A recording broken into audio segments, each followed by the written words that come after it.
Alrighty. I don't even know what episode this is. It's been a while since I've filmed or recorded. I'm going to say it's season 2, episode 2, probably episode 29 of the Wonder Brand Show. I'm Jeremy Brand. I'm joined here by YouTube sensation, a man sponsored by Good Good. He is the face of golf on YouTube right now. He is Nate Edwardson. Nate, thanks for joining me today, man. No problem. That is a generous intro, but I'll take it. Now, believe it or not, I followed you way back when you were doing your CrossFit stuff, man. And I wondered where it went, and I didn't see stuff. And then all of a sudden, I picked up golf myself right at the beginning of, well, I dabbled with golf, like pitch and putt locally here in Vancouver with my dad when I was a kid. And then Mhm. I picked up, playing full courses at the beginning of COVID.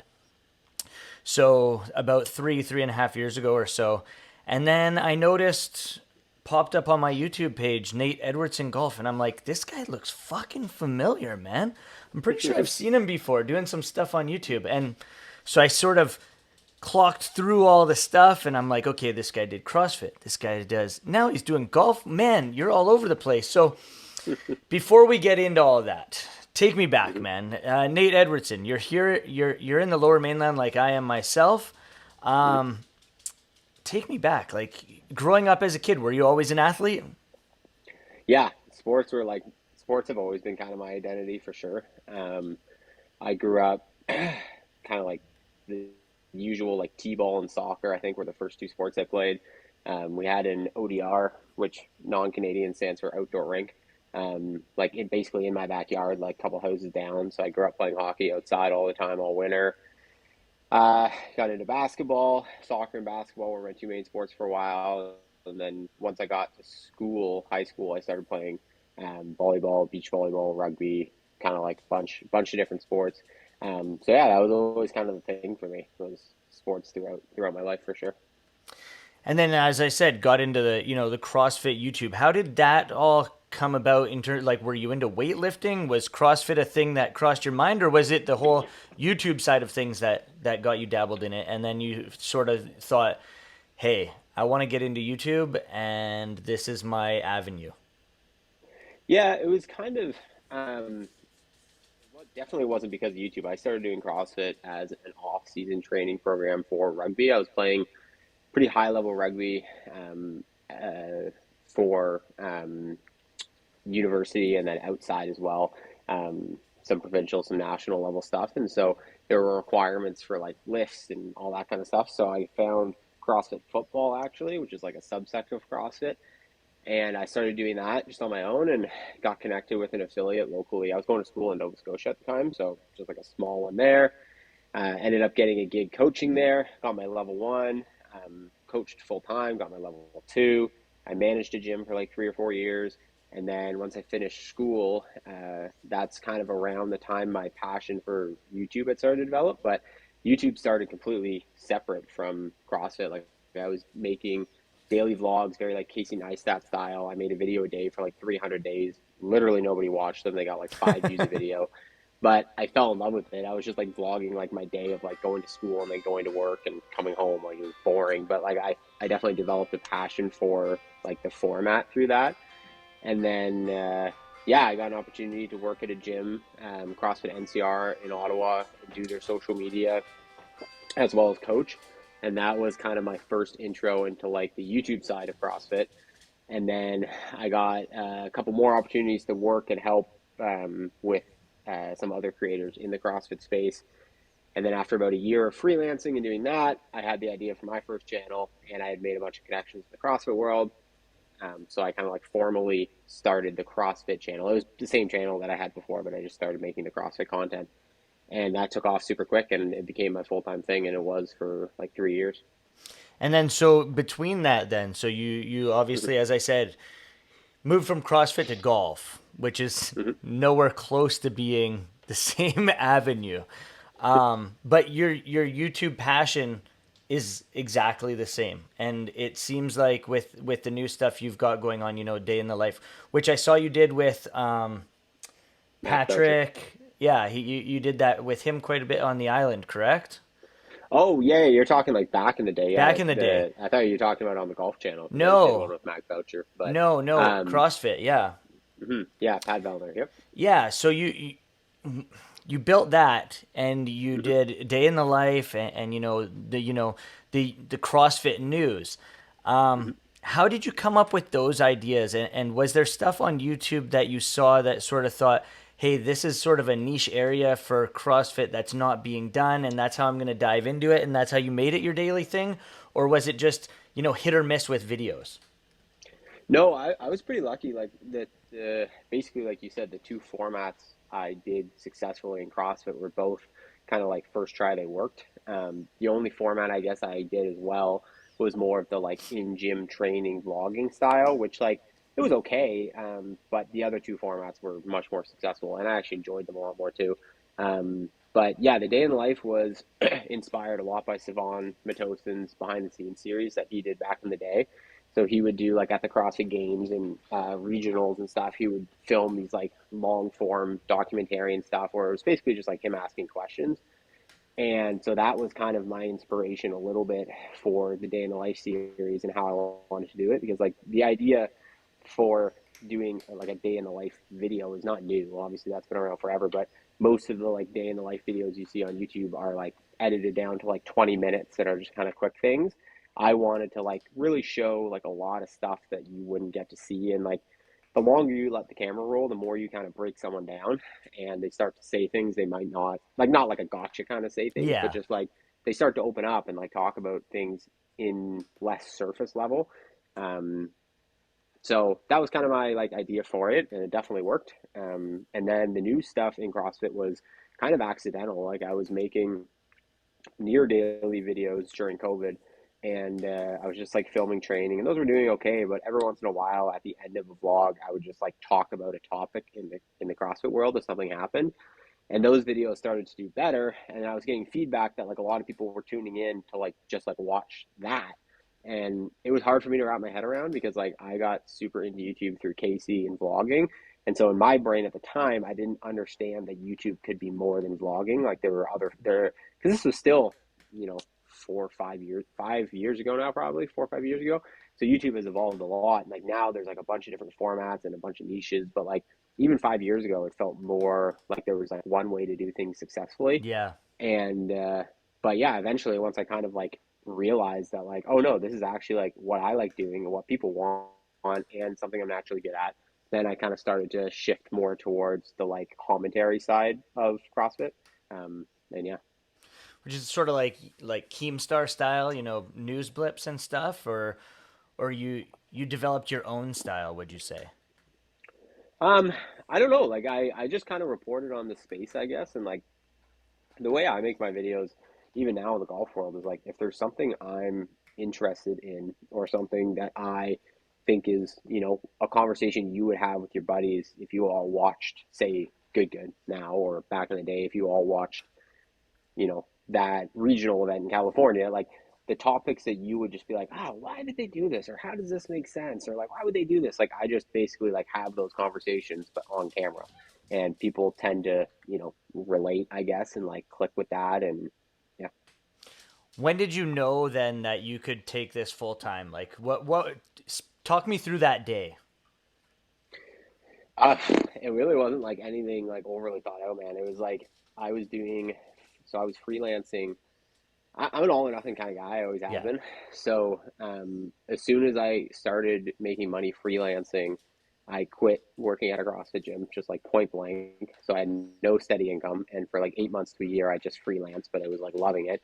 And then I had the idea to start the Day in the Life series, and we moved to Vancouver, and I literally quit all my freelancing work. I'd never made a cent off YouTube, and I was like, yeah, this is what I'm gonna do. And like I never got more than like maybe 100 views a video Wow. either. So it was I wasn't even monetized. I didn't have AdSense on because I hadn't got enough Yeah. subscribers. I think I had 100 subscribers at the time. So, but yeah, I just like the first video, Day in the Life Allison Scuds. I remember I like reached out to like 8 different brands that were attached to her, and I asked them to like sponsor it. I tried to convince them that it was going to get a bunch of views. I was right; it did get a bunch of views, but I sold them on like I'll get a bunch of like visual assets for you. Like I'll get a bunch of video of Allison with your product, a bunch of photos, And so they kind of like paid for that, and then that allowed me to like go do the thing and have enough money from that to like live, I guess, till the next episode. I don't really remember it, to be honest. Like, it was very much like a blur. And like, Yeah. don't get me wrong, like as a 28-year-old now, if I was to be in the same place, I would have done things very differently. I don't think I would have taken as much risk as I did then. Yeah. But then I just like didn't care. Like, I was just coming out of school. I had no money anyways. And like, when you have nothing, it's really easy to risk everything, because it's For just sure. like How whatever, long would you doesn't matter. say you did the whole, trying to get sponsors to come on board before you were able to see the monetization side of things with YouTube? It was instant. The first video I ever posted as like a full-time YouTuber, I had like sponsors on. So I got super lucky. It was right away. And Yeah. again, I think it wasn't because I really tried to convince them that it was going to get a bunch of views, and I was right. The first video I posted, the first day in the life video, like I hadn't had a video break really 100 views ever. I had 100 subscribers on the channel, Yeah. and that first video, day in the life Allison Scuds, got 10,000 views in like 2 days, which like for a channel with no views, no subscribers is crazy. And I Yeah. think now it's sitting at like close to probably 50 or 60,000 views. My second video got over 100,000 views. The third video got over 100,000 views. So like, and that was all in the span of like 2 weeks. So like So those instantly, helped you then get I started to have monetized then brands almost reaching out to me. instantly. Yeah, like as far as YouTube AdSense, it took like a video, and I was able to get YouTube. Well, but YouTube AdSense takes a while to turn on. It's like really Yeah. archaic. You have to like get a code sent to you in the mail. Literally, they like Yeah. mail you a code, Yeah. and then you have to enter it. And so it took probably like 3 or 4 weeks to actually like have AdSense turned on. But as soon as I had that first video get a bunch of views, then I was really easily able to get brands on board to support the other ones, because I was like, here, look, this got views. I'm going to do it again. It's going to get more views. Yeah, YouTube pisses me off, man. I love it and I hate it at the same time because so I have an MMA uh, page that I created in 2009, and it was monetized for the longest time. We partnered up North American partners for this organization called One Championship, and they send us Mm-hmm. clips, and I guess I utilized their clips but didn't do commentary over top of it. So they've deemed us as using reused content and Mm-hmm. become unmonetized. So I've Mm-hmm. appealed it and all this other stuff, and they denied the appeal. So I have to wait 3 months to reapply and blah, blah, blah, blah, blah. And I have nobody to talk to because they say I'm reused. So I'm trying to do Right. commentary over it. Have you ever had instances where YouTube's come to you and said anything about the used content you've done, either before or now? No, no, I don't really use like any other content. Like in my um, commentary videos, if I show something, I mean, they're commentary videos, so I'm obviously Yes. commentating over it every time. So I didn't even know that was a thing, but I guess I guess I've been doing it the right way, because yeah, no, I've never had any issues. That's amazing. Now, all right. So you went from CrossFit. You learned all you did from CrossFit, and then you said you took a bit of a hiatus before golf. How did you go from CrossFit to golf? I definitely didn't take any hiatus. It was literally like I was making CrossFit videos full time one week, and then the next week I switched and I started making golf Oh, videos. really?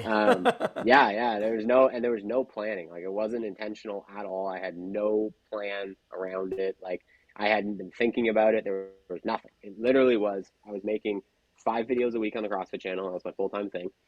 Um, but for about a year before that, I had been just personally getting into golf, like playing golf. I had uploaded a couple like 9 hole on course videos where I shot Yeah. like 50 onto the golf channel, and it was just like, onto the CrossFit channel, sorry.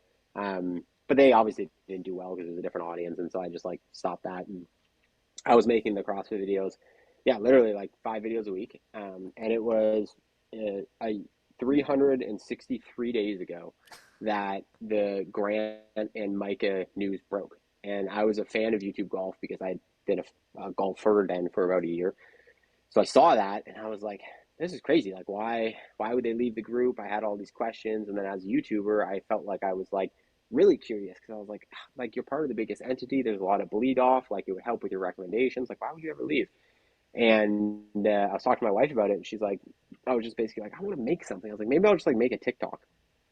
So I just like randomly made a TikTok, and I came out with like 100 followers, like nothing. I never made any TikToks really, and made one TikTok about it, and in like 24 hours, it got like 500,000 views and like comments, likes, everything is crazy.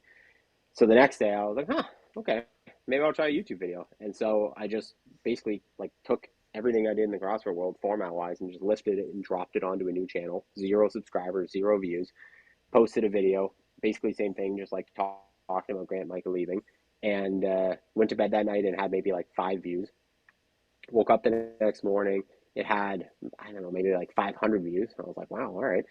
And then I went to sign out of the channel later that day, and I noticed I had like 130 subscribers. Like, what the heck? Where did I get 130 subscribers from?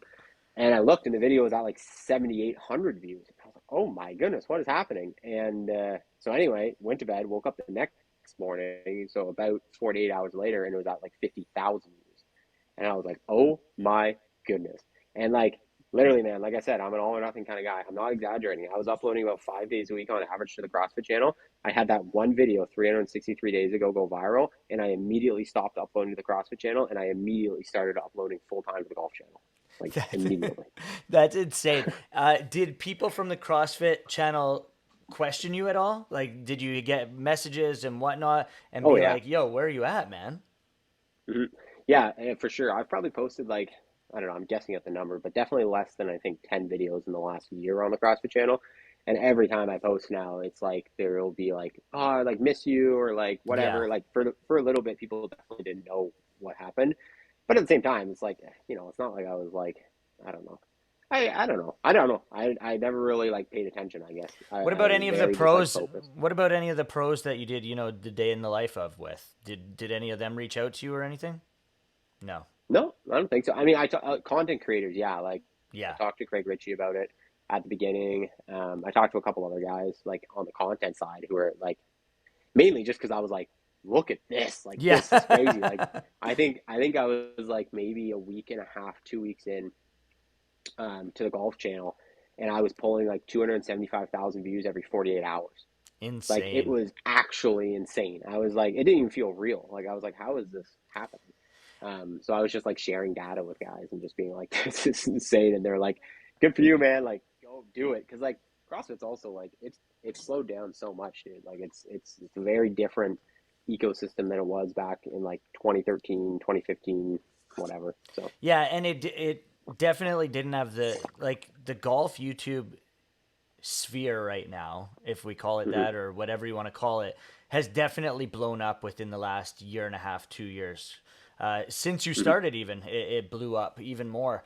And so I want to ask then, you've always said in most of your videos and the interviews that you've done that you're an analytics guy. You love to study mhm, YouTube and study what mhm, works. So when you saw that first video and you woke up and you're like 500 views, 50,000 views, holy crap, this is crazy. How much did you mhm. really dive into those numbers? Well, I mean, there wasn't much to go off of right away. Like if you know how YouTube works, like you don't get a lot of analytics right at the beginning. Yeah, I think it might have changed now, but a year ago for sure, you didn't get AVD, you didn't get CTR, you didn't get a lot of back end stuff until the channel was monetized. yeah. And once the channel's monetized, then you get to see a bunch of the nerdy stuff. So there wasn't a lot that I could really do. I just like I definitely had. I mean, it's obvious. It's like the video got a bunch of views. Clearly, it's working. But I think what helped me a lot because there was a lot of people kind of trying to make similar style content at that time. There were a couple other either like smaller channels in golf or even bigger, like more slightly more established channels who are trying to make the same kind of stuff. But like I think because I had years of experience making commentary videos and like really studying how to like effectively title, thumbnail, intro, hold the viewer till the end of the video, like have payoff, whatever, I was able to kind of, get myself in front of everyone else with that and kind of like, really take advantage. So. Speaking of that, then, how did you learn that other than, watching your videos and reading the analytics? Did you study other people's videos? Did you watch how-tos? Did you go to courses or seminars or anything like that? Or is this all done by you? 1,000 videos. I've literally uploaded in the last. Not it's not even an exaggeration. In the last about so since 20. When did I start uploading? I think 2018, May of 2018. So in the last basically 5 years, I've uploaded over 1,100 videos to both channels combined. Um, you just learn, man. Like it's just a lot of reps. Like, and I would say like I honestly still learning stuff every single day. And like I'll look at videos from like 2, 3 months ago and be like, what the heck is that? Like, Yeah. why are you doing that? And then sometimes I'll look back and be like, oh, actually, this was a good idea. Like, I should try this again and like whatever. But no, dude, yeah, it's a lot of reps. I definitely watch a good amount of YouTube, and like I think you kind of like see things, but I don't know. I've listened to like every Mr. Beast interview, but like sometimes I find those can kind of screw you up a little bit too, because Yeah. it's like, everyone approaches YouTube in a slightly different way, and you have to like know your audience and know your niche. And like there are definitely certain things, but like for example, for me, something recently I've done intentionally is I've really tried to slow down my content a little bit, because like I don't know if it's because I'm getting old or whatever, but like I hate when things are just like so jumpy and so fast cut, and like all the noises and the swooshes and the things popping on screen or whatever. Like a lot of the time my videos now are like me talking with like maybe 10 cuts on a 10-minute video. Like it's pretty like basic whatever, but it's like really my content at the end of the day is like storytelling. And I think I definitely have worked hard to be a good storyteller. And so if I can hold people with just a story, I think it's almost more satisfying than like trying to force people to stay into the videos by just flashing stuff on the screen all the time. Like I personally don't enjoy that. Yeah. Whereas I'm sure a Mr. Beast or someone who's like purely looking at things optimally would be like, you should do that. But I also know that I have a much older audience. Like my audience literally starts at like 25, Yeah. and then the majority of my audience is between 35 and like 55. So Makes sense. Were you always a video guy? Did you have a camcorder and all that kind of stuff growing up? Did you edit videos growing up, or did that start when you first started YouTube as well? no, the very first video I ever recorded was the first YouTube video I ever uploaded. And I recorded it on my iPhone vertically. And Yeah. then when I went to learn how to edit it in iMovie, I couldn't figure out why there were black bars on the side of it. So my entire first video I ever uploaded to YouTube had black bars on the side of it because I couldn't figure out how to get those off. And then the second video I learned that you had. So like everything I've ever done has been uploaded. So like everything I've ever learned has been uploaded, and all those videos are still there. A lot of the super old ones I made private when I like kind of went full time, because like the channel was switching from like a stupid vlog channel to like CrossFit. So I wanted all the videos to be about CrossFit. But I'll definitely like now, because I don't really use that channel that much. I'll definitely probably make all those videos public at some point, and people can go watch them if they want. It's funny. So you said, obviously the first video blew up about the two leaving Good Good and whatnot. And then Mm-hmm. when was the first time that you like thought, okay, this channel blew up, but I'm starting to get some recognition here? Like, you're getting the Rick Shields saying your name and all that kind of stuff. When Yeah. when when did that happen? How quickly did that happen for you? I, it's a good question. I don't know. Looking back, it happened quicker, I guess, than maybe it felt in the moment. Like in the moment, it felt like I was like going and going and going and doing all this and whatever, and like it happened. But like, it was really cool when it started to happen. But looking back, like I'll go back and look at the videos. I'm like, holy crap, that was like less than 30 uploads in or whatever, something like that happened. So I guess it was pretty quick. But yeah, I don't know. I think it's like I think it was really neat in the moment, and I think it was very shocking how not even just like how quickly, but like how well it was all received. Because like I remember the first time I went and met all the guys at the Good Good Hmm. Championships. I was like 6 months into the channel or so in May of this year, and I literally was like, I have no idea if all these guys hate me, if all these guys like think I'm like an idiot, whatever. Because like I basically built a channel talking about them for Yeah. the better part of 6 months, and so I'm giving my opinions and I wasn't holding back or whatever. But like I think the what I've realized is that like number one, all these guys understand the value of what I do in the space, I guess. And like, I'm basically creating like the ultimate hardcore fans for them, and giving the hardcore fans a place to come and become even more hardcore. And those hardcore fans are the ones that convert for you. They're the ones that buy your merch. They're the ones that, always watch your videos and stuff like that. And I also like allow more stories to be told. Like these guys aren't going to go out on their channels and just talk for like an hour about themselves. But like when I do interviews with them, it gives them that opportunity. And the more you show yourself, a lot of the time, the more people can relate to you, and the more relatable you are. Usually, again, the more kind of hardcore fans you build. So I think, yeah, they understood it, they appreciated it, and Is it awkward being on this side of the, the microphone, being asked the questions? Because I know whenever I get interviewed myself, I'm like, people always say, "Hey, it's great to finally have someone interview you." Mm. Yeah, no, not at all. I'm a talker, dude. I can talk for days. It doesn't matter who it's with, how many people it's in front of, whether I'm asking the questions, game questions asked. Like, I can very easily talk to anyone. Picking up the golf club for the first time, then you filmed Hmm. yourself. You said, you filmed some 9-hole courses and whatnot. Hmm. Were you at all wary about doing that?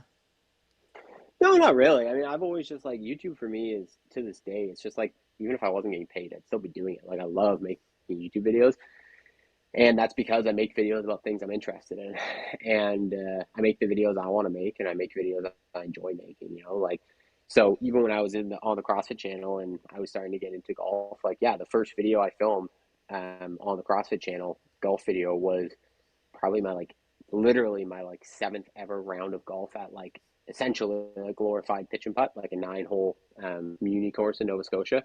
And yeah, no, I was just like, I'm really obsessed with this. I really enjoy this. Like, this will be fun. I'm also a realist that like I knew the videos probably weren't going to do great, but I was like, yeah, we'll see how they do. And like they did okay, but you just kind of realize you don't want to alienate your audience either. So at the current moment, I was like, all right, I'll just go back to like the cross because I was still very much into the CrossFit stuff. But there was like definitely from like picking up the golf club to starting the golf channel, which was about a year in between. There was a very like my interest in CrossFit was here and my interest in golf was here, and then they both started going like this until a Yeah. point where it's like they met and then golf started to go over. And I would say golf probably started to go over CrossFit in like October of last year, and I started the golf channel in December. Not intentionally, but it just that's I think that's just how it worked out. But I distinctly remember like I covered a competition in the CrossFit world in October, and like remember kind of just being like, oh, this is starting to feel like work for the first Yeah. time in like 3 years, meaning like I wasn't that interested in it. So Makes sense. Yeah, and you hear that a lot, right? Like the moment a hobby becomes work, it's not enjoyable really at the time. Obviously, golf is enjoyable still.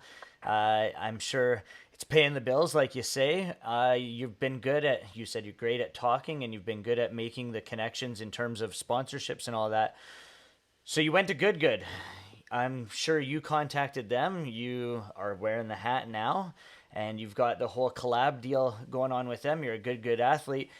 Talk about how that all came about because it's you uploaded to your channel like this video, and we were all like, "Holy crap, this guy got with Good Good." Talk mm-hmm. about how it all came about, man. Yeah, it was cool. So obviously I had been making content for months at that point, and they definitely were seeing it, I guess. And that's great. And then I went to the Good Good Championships, and that's where I met them all in real life. Had some decent conversations, nothing crazy. And then yeah, it was like 2 weeks later. We were just chatting, and my deal with Sunday Swagger was kind of coming up, so it was kind of put out there. This opportunity, and it definitely made a lot of sense for me in the moment. And one of the things that really clicked for me was like not only was it going to be cool to be associated with one of the biggest brands in golf, but it was, an offer that really didn't go any further than just an apparel deal, which was good for me because, like, if, you know, I don't think I would have said yes if it was like, hey, like we want to sponsor you, but we also want you to make the videos under the Good Good umbrella, and like you'll send them to us, and we'll edit them, and we'll kind of like give you tips on your Yeah, ideas and see how. It was very much like Kendrick was like, we like exactly what you do. We actually were thinking about doing something similar, and then you just started doing it, and so we believe in it, and we want to support it, and we want you to keep doing exactly what you're doing. And it's been, I think, at least 6 months now, just about 6 months of being with them. And I can honestly say I've never gotten a single piece of like, feedback or like anything like, hey, like you shouldn't have like, blah, like whatever. Like they're literally, I just do my thing and they leave me alone, and it's amazing. like you said, you tell it as it is with your commentary videos. The good, the bad. Well, good, the good, the bad. You, I mean, you put out a video the other day as to why you won't be in a good video kind of thing. You put out a Mm-hmm. video where you said, what was it, the bad side of good or something like that, where someone went out and played with them and it Mm-hmm. it didn't do well. So yeah, it's super cool that you're able to say exactly what you want, when you want, how you want. Your videos never changed, and you don't typically hear that kind of thing when it comes from sponsors that are, doing that kind of thing with you. So props to you for signing a deal like that, man. Thanks, dude. Yeah, it's been amazing. Honestly, like I've also said this a bunch of times, but like behind the scenes, they're the best brand I've ever worked with. Like they're absolutely incredible. As a business, like they're super professional. They're super put together, and I was gobsmacked. Like not only just by the quality of the products, but also just dealing with them behind the scenes and the people I've met. And I had that trip down to Dallas where I got to kind of tour everything and meet them all. And like I love them, man. They're definitely a brand I want to keep working with for as long as possible because I just thoroughly enjoy it. Um, and yeah, I'm super happy with them. You also got a full custom club fitting out of your YouTube channel, which holy Yeah, crap, doesn't everyone want to make a golf YouTube channel now just for that? yeah, seriously. That came about from a viewer, correct? Like that's pretty damn cool. Yeah, that was wild, dude. That was I still like that one still makes me laugh a little Yeah. bit because like I mean, yeah, you like the amount of random messages I get from people wanting to like do random stuff and like brands or whatever and like you kind of learn to like suss them out a little bit, but this one was like just just keeping my attention enough that I didn't just completely be like this is like spam or whatever. And I got in contact with the guy, and yeah, he just was like a beauty from Nova Scotia who like watched the channel with his son and really liked the content and liked the space. And he saw that I had my like thrift store clubs because I still Yeah. had like the first clubs I ever had at the time, which were all like basically like the whole bag was under like probably $300. And yeah, he was just like, this is hilarious. Like I want to help you get new clubs. And at first I pushed back on him a lot because I was like, no, I'm not just taking your money. Like, do you have a business, whatever? And he did have a business, but like it had nothing to do with anything I could help promote. It was like a restoration company or something. Yeah.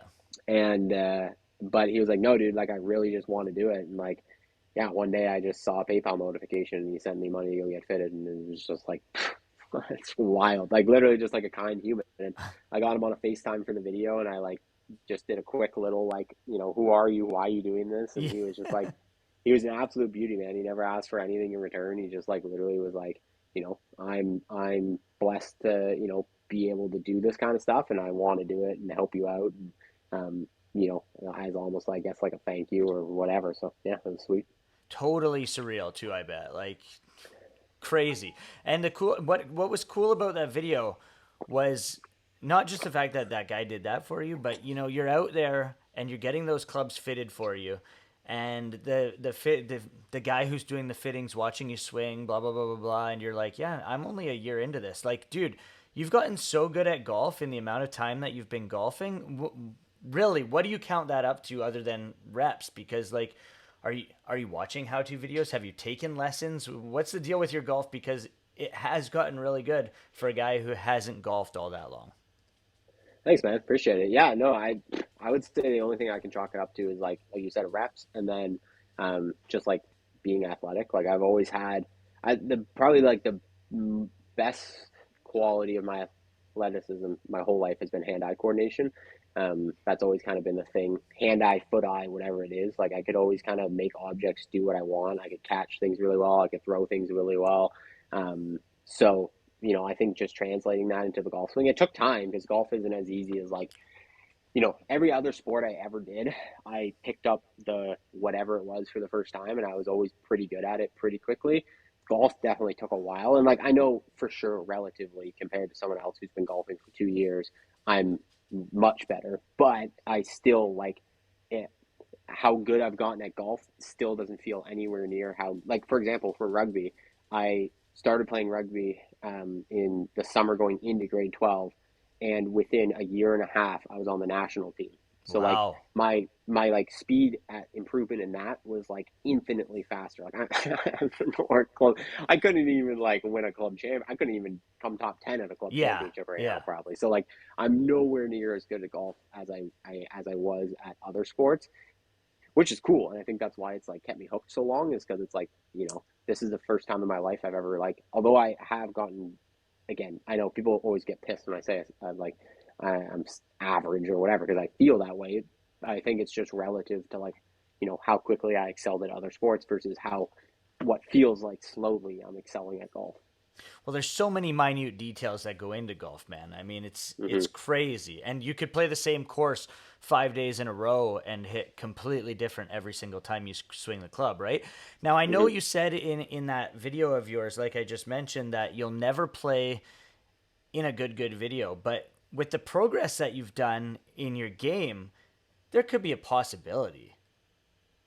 Yeah, I'd actually never said I'll never play in the Good Good video, but I said that if they asked me, I did say at the end of the video, I said one day if the channel grows, maybe it would happen. Yeah. But the point of that video was I was trying to explain how collaborations work, Yeah, yeah. because a lot of people have misunderstandings around that, both in the space, but then also, and I hate like when small creators like whine about collaborations and stuff. It's like you have to earn it, and like the point I was trying to make is like I have done absolutely nothing to earn being in like a good golf video. I do believe I've earned the ability to collaborate with them on this type of videos I do, which is like interviews, the vlog style stuff, the behind the scenes documentarian style stuff, and that's happened, and that's great. But I don't golf on camera really, like on Instagram, but that's about it. And Yeah. so there's absolutely no reason why it would ever make sense. Like, and also like that's why I said too, unless I get huge, like if I all of a sudden in however many years have 500,000 subscribers, then maybe it would make sense. But right now, if they put me in the title thumbnail for a video, it would be their worst performing video out of the Yeah. last like 100 they've uploaded. Like there's literally like I have no pull relative to like their scale. Like as much as I appreciate it, saying I'm the face of YouTube golf, like I know I have a huge voice in YouTube golf, Yeah. but like I do much better on their podcast than I would on their actual golf channel, if that makes sense. Yeah, it completely makes sense for sure. Would you say that you have any regrets with this golf channel and anything that you would have done differently? Because obviously you said it blew up so quick. Is there anything you look back on that you think, maybe I could have done this a little bit better? No, because I'm a big believer in like you learn from any like thing you perceive as a mistake, or at least you should. And like if you're good at this pursuit, you have to be good at learning from mistakes. And like it's not even like I've made like any like big mistakes or anything, but just like like I learned that like I at least at this point my shtick is I don't want to be doing what everyone else is doing, and that maybe took me a couple months of like trying a little bit of what everyone else was doing, like on course videos and this, that, and the other thing, to be like, no, like I really enjoy this lane I've created for myself, and it's actually what I'm best at. It is what the audience likes best, and like I don't actually enjoy making these type of videos, like the on course videos, as much as I do the commentary videos right now.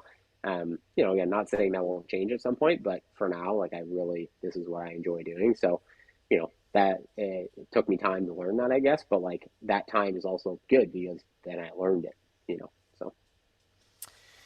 Like they say with people of this generation, they say people go through many different careers in the generation that we're in now. They'll have three, maybe four different jobs. You've gone through CrossFit and golf. Could you see golf being your end game, or do you think could there be something else beyond this? I have no idea, dude. It's a good question. I have no no idea. I never had any idea 363 days ago that I would have a golf channel, and 365 days ago I started one. So that should tell you how like quickly I can switch. So I don't know. At this current moment, I absolutely love what I do every single day, and there's literally nothing I can imagine wanting to do more. Um, so right now, nope. But ask me again in 24 hours, and I might have a different Yeah. answer, but probably not. So then, on that note, what's the ultimate goal with golf? You mean like golf the game or the Yeah, golf channel or? golf the game. Because I know you obviously you want to hit under under par, or have I mean, you? I've shot under par.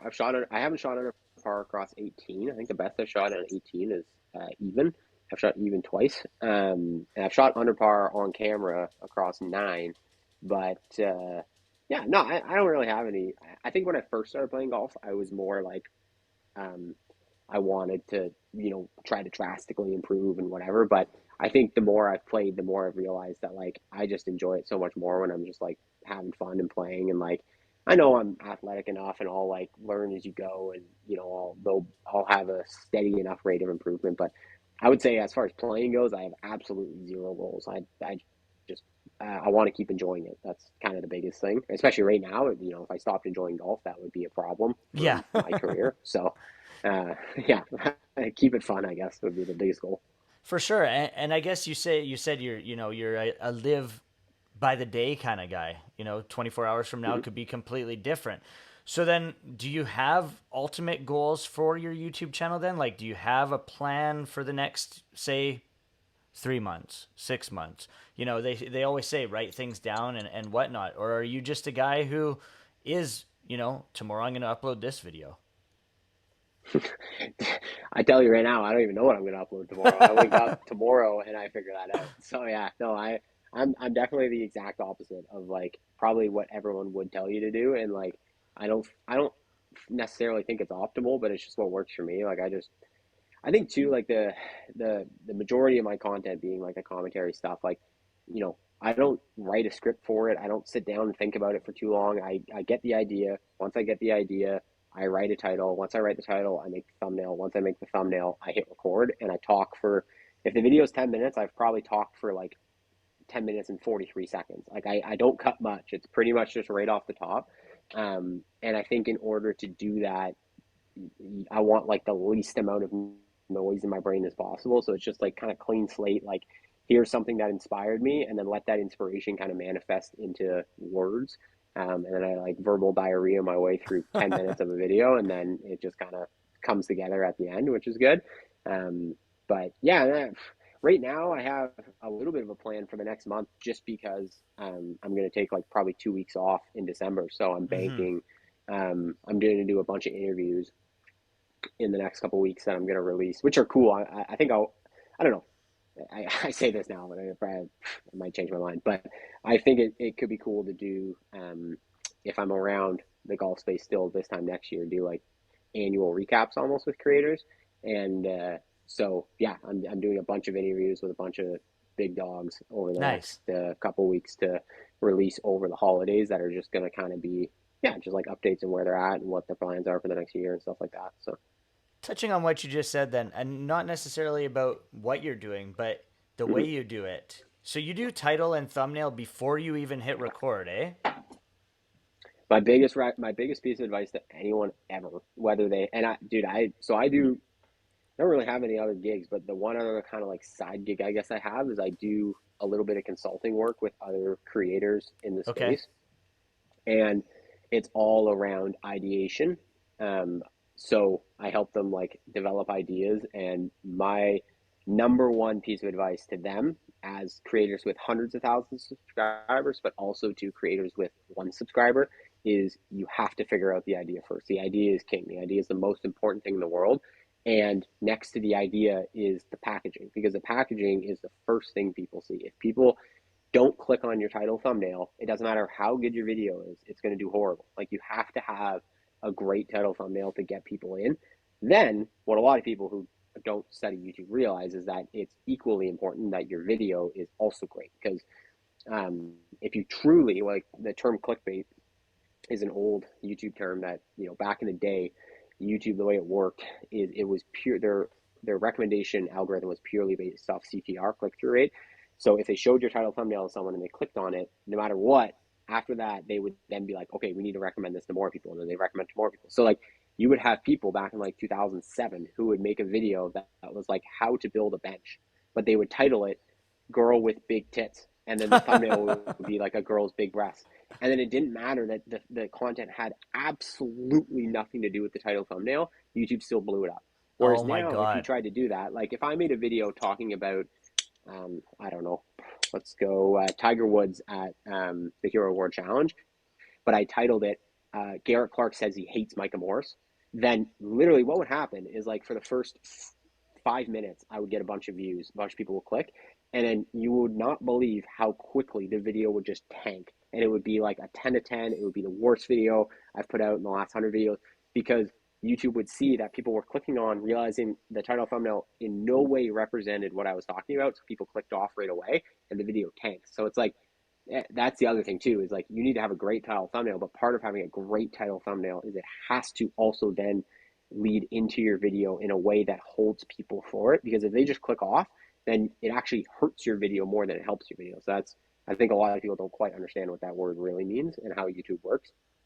Because yeah, it's really important to have an accurate title thumbnail, but you also want to like walk that line as narrowly as possible, as like sensationalizing it the most to make it the most interesting, but then still having it be accurately representing the content of the video so people don't just immediately click off, because I'm telling you, it'll do worse for your video than if you just accurately titled it.